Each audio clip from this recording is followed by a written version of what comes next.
Hello guys, this is Aligos85, and today we're going to talk about top 3, or the top 3, subscription-based MMORPGs. Now this is all opinionated, this is my opinion, but for those who don't know what it is and are looking to spend about 15 bucks a month to get into the game, probably about 20, 25, maybe even $60 just to buy the game, but to get into the game, you know, a monthly fee of $15 a month.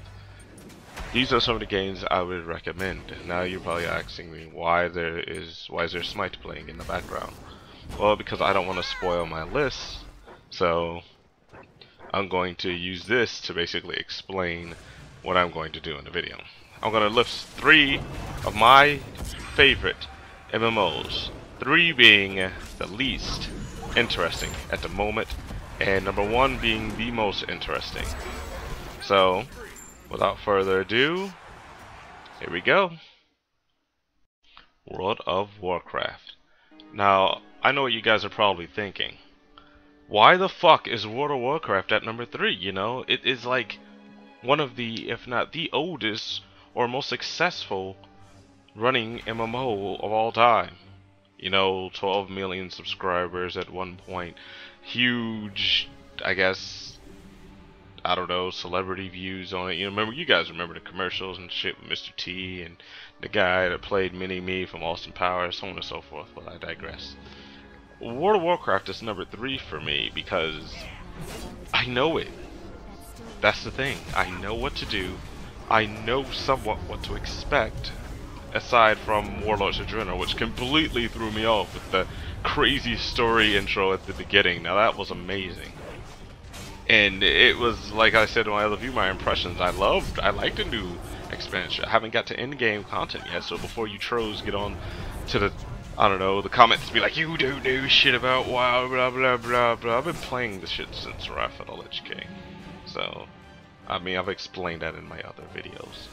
But WoW is just, it just seems familiar. It seems like I haven't treaded on this territory before. But I'm not trying to discourage any new people not to play this game. This game will not ruin your life. You can have a stable life with this game. You know, every Friday, just have a raid night, you know? Just tell your significant other, you know, you got a raid. You gotta get some shit. Have fun the guild. You'll meet tons of people on this game. Well, the most people I've come in contact with are pretty nice. Besides for the anal spammers inside the main cities, but everybody's got people like that, even Terra, but that's another MMO for another subject. WoW to me, yeah, maybe I was just played out a while. I wanted something different, and that's just me personally. I wanted something that wasn't, you know, tap targeting, some combat that was more engaging, and so on and so forth. I would put Terra on this list, but Terra's not a subscription-based game. So that's for another list I'm going to make. And I might make top 5 because I have a lot more games that are free to play that are MMOs than subscription-based MMOs. But this is only 3. So I'm going to tell you where WoW shines at. Lore. If you're a lore guy, if you want to know about the characters, the races, so on and so forth, this game is definitely for you. It has rich lore. I mean, not decades, but like a decade and a half of lore from Warcraft 1 through 3 to World of Warcraft, which, you know, is 10 years old. So you can just imagine how many things have changed since then, how many story plots, how many arcs there were, so on and so forth. I mean, this is, let me see, first expansion was Burning Crusade, second Wrath, third was Cataclysm, fourth was Mop, and this is the 5th. This is Warlords of Draenor, the 5th one. So if you're looking for a game that has a lot of content, I mean, now come on, 15 bucks a month. Most of you guys spend that on cigarettes or Subway. But with this, you meet people, you get to talk to them, you can join a guild, get on TeamSpeak, be social, crack jokes, join Moonguard, the best server on this game by far, in my opinion. Go to Goldshire and Moonguard, so yeah. And just have fun. I mean, that's what games supposed to be. They're supposed to be fun. But be warned, this is somewhat of a stat-based game. So it's mainly about your gear. Mainly about your gear and your percentages. Not much about movement speed and so on and so forth. So that is basically about WoW. But now I'm going to talk about the character creation. In my opinion, this right here is the most, or one of the most important parts of an RPG MMO. Your character. Now, you're going to be looking at this character the entire time while you're questing. This could be hours a day, you know, weeks, months, years, so on and so forth. And although they give you some cosmetic things to change how your characters look, you still can't change your character's sex, or so on and so forth. That usually, in World of Warcraft's case, costs money to get a character change.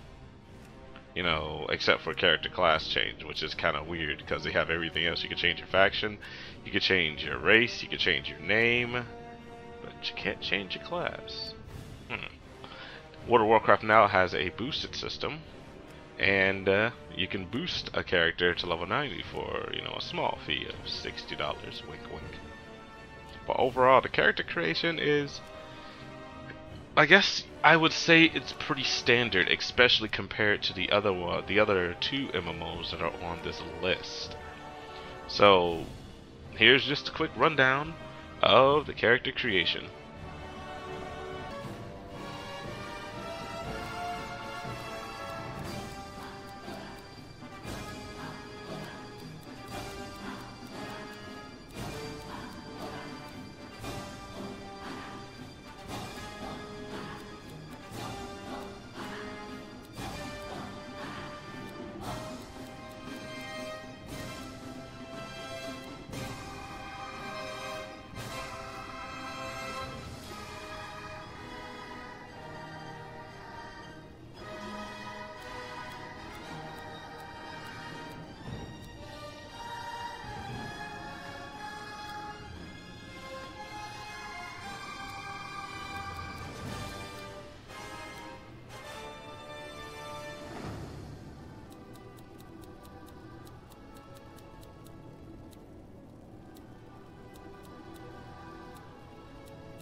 All in all, World of Warcraft is a blast to play. I mean, rich story, cool characters, little cosmetic things you can do with your character, so on and so forth. Like my warlock here that, well, does that every time she jumps.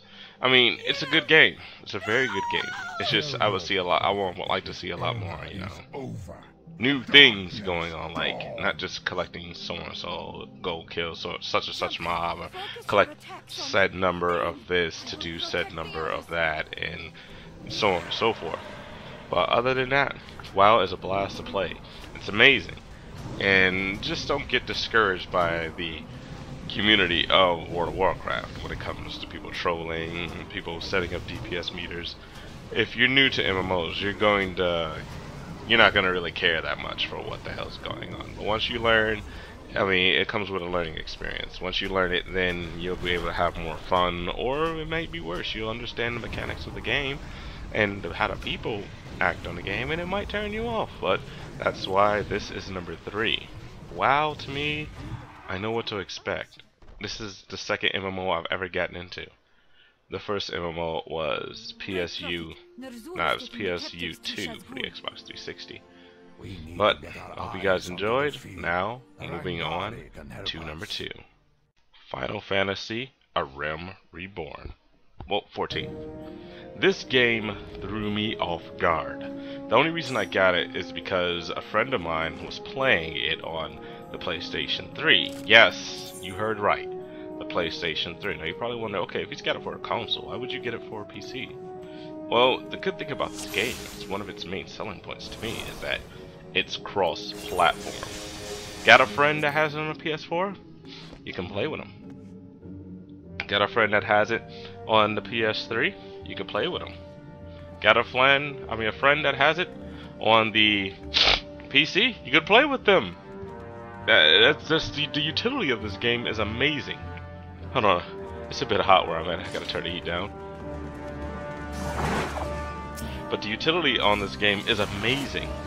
It's got the basic, you know, the tab targeting type thing going on. You know, your character, you just tab and it locks onto the nearest thing with your character, so on and so forth. It also has resource meters for different classes such as healers and whatnot. To be honest, it's like World of Warcraft when it comes to the gameplay, except it has telegraphs as well.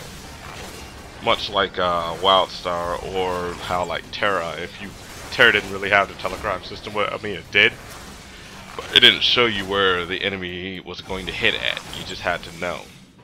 But this has a mixture of WildStar and World of Warcraft gameplay. More World of Warcraft.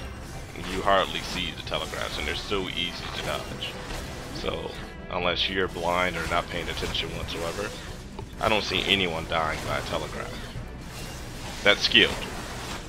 But other than that, the game is a gem. Another thing this game does too very well is that it eliminates the need for alts. You heard me. No alts. You can basically become anything in this game. I started off as an archer, and then I went to a pugilist, which is basically like a martial artist type brawling fighting class. And they also have jobs. Now, for those familiar with L-Sword Online, a job is basically the better version or the add-on version to your primary class. So say if I became a warrior or a gladiator with a sword and shield, my second job, or my first job, however you want to look at it, would be paladin. Now they also have, you know, the tried and true classes or roles such as healer, tank, and DPS. And to be honest, the game, it's pretty fun to play with as long as you're with friends and whatnot. But even so, even without friends, this game is very social.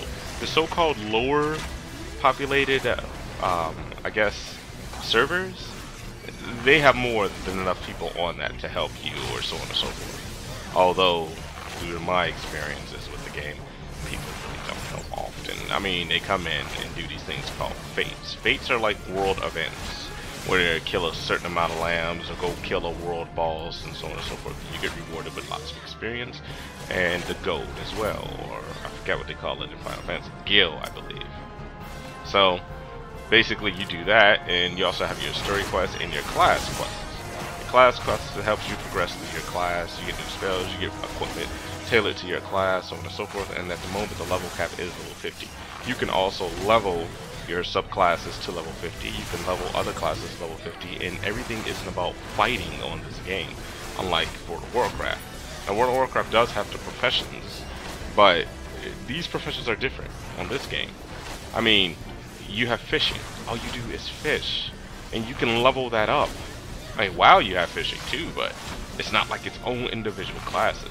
They call the difference, I believe it's the gathering and the gathering and crafting are called just something different. I know I made a couple jokes about one was what you call it? I think it's the hand. That's the one that's gathering, or so on and so forth. But you make your jokes as you want. Yes, me and my friend were running around calling it the hand jobs. But the game, all in all, it's very good. It's very polished, and it honestly threw me off. It threw me off tremendously. But I'm going to show you something that this game shines at once again, that I was not expecting, especially after, you know, the whole thing with the original Final Fantasy 14. They rebranded it because they realized what people wanted. They realized what people were complaining about, realized that the things that they had weren't exactly selling their game, and they rebranded the game and changed a lot of things. And now this game has a lot of potential, and because I don't know anything about it, I don't know what's going on, I don't really know the story, and I'm not level capped. To me, this kind of shines in my eyes better than WoW. Here's the character customization. Character customization in this game. It's got a lot of depth to it. A lot. You can choose between, I believe, 5 different races. Basically, you know, humans, elves, Lalafels, which are like gnomes. You got, I think they are the Makoto, I think. But you can also, after you choose your race, they have 2 different versions of the race that provide different types of stats on them. Then after that, you basically choose like the name. You can choose what a birthday, choose the goddess they worship, so on and so forth. But what really stands this shit out, what it really does, is wait till you see the what you can do with the hair, the eyes, so on and so forth. So I'm gonna speed it up for you guys so you guys can basically see it.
For this segment, I'm about to be quiet because the music on this shit is amazing. Just listen.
Overall, the gameplay on this game is very fun. It's very engaging somewhat, but it can become a bit tedious and whatnot if you guys don't know what to do or what areas to go to.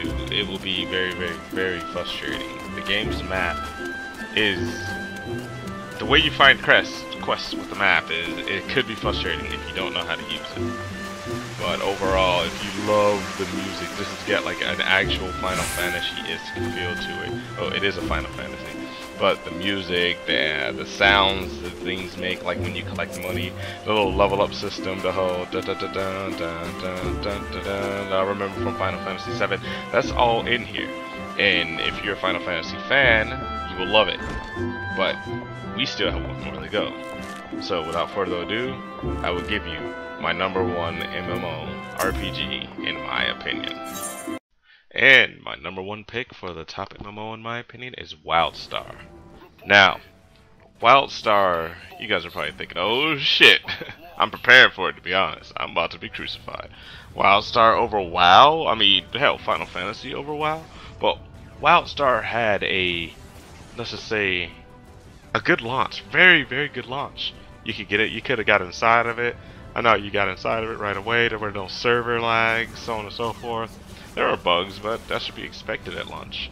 But what kept me going with this game is just the premise. And then you had the naysayers that, oh, go back to World of Warcraft, oh, go play this game, you don't play this, blah, blah, blah, blah, blah. People just had, you know, amounts of hate for this game for no apparent reason. And this game will not hold your hands. This game will fuck you up. Like how it's about to do to me very soon. But all in all, you know, it was a hard-ass game, and that's why I really stuck with it. Not to mention the story. I don't know the story. I want to be engaged into the storytelling. I don't know anything about the lore. I don't even know what the website says. I don't know anything about this game. I don't even know what my stat priority should be. But that's what intrigues me. It's like a fresh start. And there's not too many sci-fi MMOs out there for me. So this sci-fi fantasy mix was perfect. Another thing too was that, well, the developers kind of killed the game. The game itself is not bad by any means. The game is very good. I mean, the shit, when it first started, it was awesome. But then the developers left their fans in the dark. They left me and other players without reason. We wanted answers right then and there. Blizzard, on the other hand, are kind of known for giving answers right then and there. They're known for press conferences. They're known for going out to, I don't know, I can't say PAX or something. Let's just say the E3 conventions and whatnot, and talking, or the BlizzCon conventions and talking to the people and having people stand up and ask questions and trying to answer the questions to the best of their abilities. But WildStar, they didn't. Now, this is about my top 3 MMOs at the moment right now. This is early 2015, so you're gonna have to bear with me. On top of that, everything's opinionated, like I've said before. WildStar to me was a fresh start. Compelling characters, a fresh story, a sci-fi fantasy type world, and the ability to customize almost anything about your character, almost anything. It made you unique. It gave you the ability to make costumes. Most people can argue so does World of Warcraft. You know, they have the transmog, but with every transmog piece, you get a new piece, you gotta retransmog, retransmog. Most people in World of Warcraft kind of have the money to do that, but me, I don't, because I guess you would call me a dirty, filthy casual, which I am. I game jump a lot, but even though I'm a casual, I like a challenge, and WildStar gives that challenge. Fast game pace, solid music. The music, oh my god, the music is amazing. And for those of you like, oh, you're giving WildStar a lot of praise, blah, blah. In my opinion, this game is better than Final Fantasy Reborn and World of Warcraft. Now that Drop 4 came out, a lot of the developers, the devs, know their problems. They know where they went wrong. Let's just hope that they actually, you know, capitalize on some of the insight from the players, some of the community. The community is solid. The community is nice. At the moment, PvP is basically desolate. The PvP server is gone.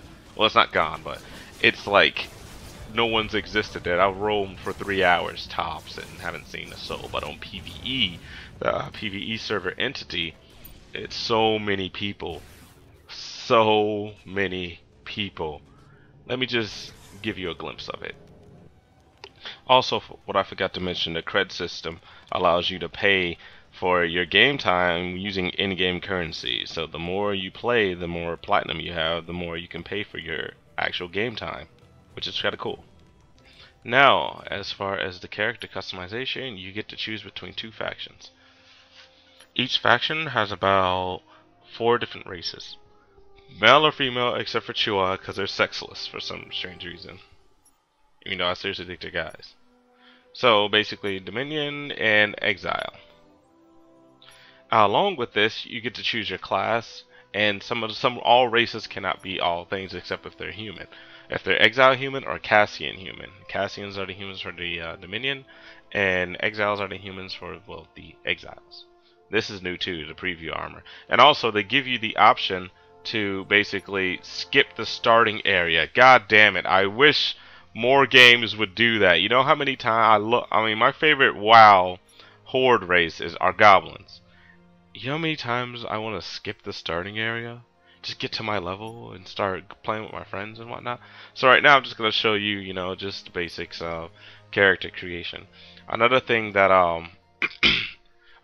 they have are the are the paths. So you get your character, and then you make your character class, race, and sex, and faction, right? But you also get a path, say your job. Say I want to be a soldier, settler, scientist, or I think a soldier, settler, scientist, or explorer. Explorers gets to jumping puzzles and stuff like that, gets to run around like fucking bastard maniacs. Scientists, basically, I love scientists, they're so fucking useful. And they basically get this scan bot. The scan bot can hack other things. It can basically aid you. It can figure out whether there could be some hills in the area, so on and so forth. And if you are deep into lore, the scientist would be perfect for you. That's why I chose it. what else I have? The soldier, which gets like rambled-ish type missions like planting C4, sabotaging gear, saving hostages or captives, and basically holding out areas for farmers to dig stuff while you play like horde mode. Basically, a group of mobs just come in and try to kill you or try to kill your scientists, so on and so forth. Wildstar also has the slidey features to the faces. You probably won't be able to see it well on here, but you can make an actual customized character pretty well on here. You can make a character look the way you want, and that's not saying about the cosmetic changes once you get into the game. So, I mean, it's a gem. WildStar's character creation, their customization is one of the selling points of the game. And now that the devs know that, you know, how to fix these problems, if they're going to fix the problems, it will actually, the game will be more desirable. Drop 4 got a huge increase of returning players, but nothing too big, nothing too small. It's just a good amount of people to come in. And hopefully with this type of initiative they'll be able to push forward more development and more customer feedback or community feedback with the new improvement and with Drop 4 coming in, or with Drop 4 already implemented. So I'm not going to get into the politics of these games. You can fucking link all sorts of Reddit server numbers, subscribers lost, all that shit. To be honest, it doesn't matter to me. This is all opinionated, and in my opinion, WildStar still holds a special place in my heart, and I will continue to play this game until the servers go down and until it's quote-unquote dead. So, now we're going to move up to missions. Now missions, that's another good part of the game. So I'm about to speed this up for you guys, and the next thing we will discuss are the missions and gameplay.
Now for the missions. The missions on WildStar are unique and different from any other MMO that I've played. The only thing I can compare it to is like Guild Wars missions, where it's not, oh, you go over to this guy, you click this, and then you go over here and do all of this, and you get some rewards. No, no, no. These missions have you mashing the F button, holding the F button, timing the F button correctly. Some of these missions require you to, no, some of them are like chain missions. The quest could be given to you, much like how Warlords is now, but before Warlords even had that design, before, not even Mop had that design, where you would do something. Sorry, that's the police.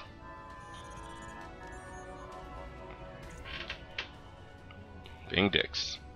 Alright, well, Mop didn't even have that to where you would do your quest, and if you're out there in the middle, you know how many times you have to backtrack on World of Warcraft sometimes?